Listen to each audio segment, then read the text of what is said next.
নমস্কার। বৈচিত্র্য কথায় সকল শ্রোতা বন্ধুকে জানাই সাদর আমন্ত্রণ। আজকের নিবেদন কবিতা। একটা সময় আসবে যখন তুমি খুব একা হয়ে যাবে। যে ছেলে মেয়েদের তুমি সারা জীবন কষ্ট করে বড় করেছো, লেখাপড়া শিখিয়ে মানুষ করেছো, তারা নিজের কর্মজীবন, নিজের ছেলে মেয়েদের নিয়ে ব্যস্ত হয়ে পড়বে। তুমি এতদিন যে নাতি নাতনিদের নিয়ে সারা সময় খেলা করতে, তারা উচ্চশিক্ষার জন্য কেউ বিদেশে বা এই দেশেই দূরে কোথাও চলে যাবে। প্রথম প্রথম তোমার ছেলে মেয়েরা প্রতিদিন সকাল সন্ধ্যা ফোন করে তোমার খবর নেবে, বলবে, মা জানো, তোমাকে ছাড়া একদম থাকতে ইচ্ছা করছে না, তোমাকে আর বাবাকে সব সময় দেখতে ইচ্ছা করছে।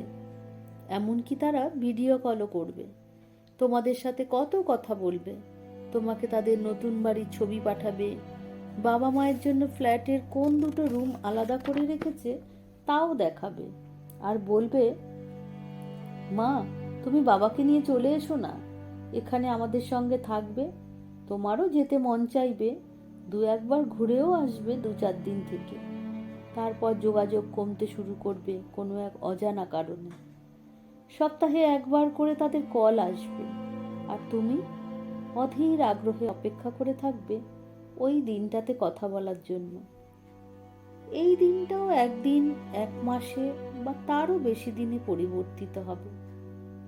তখন বছরে একদিন নাতি নাতনিদের জন্মদিনের অনুষ্ঠানে ডাক পাবে।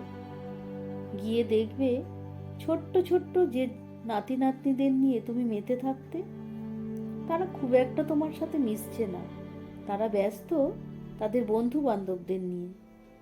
তোমার কাছে যে মিউজিক অসহ্য, সেই মিউজিক উচ্চ স্বরে চালিয়ে নাচছে।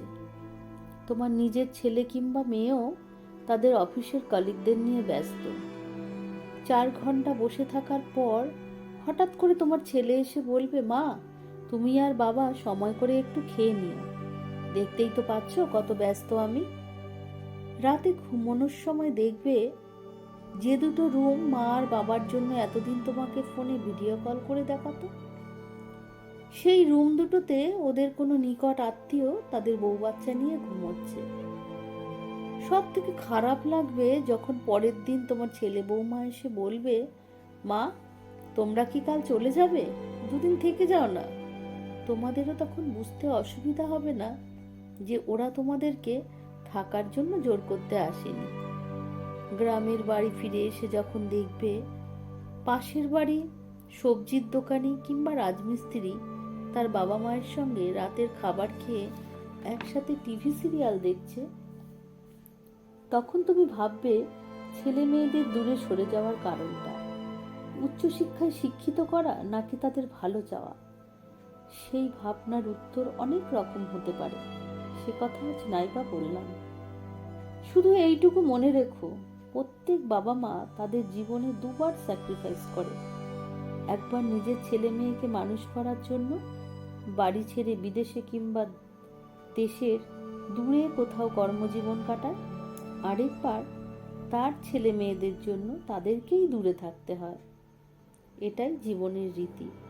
জীবনে কাউকে এগিয়ে দিয়ে এই রীতি মেনে চলতেই হবে। হয়তো এটা উচ্চশিক্ষার আশীর্বাদ।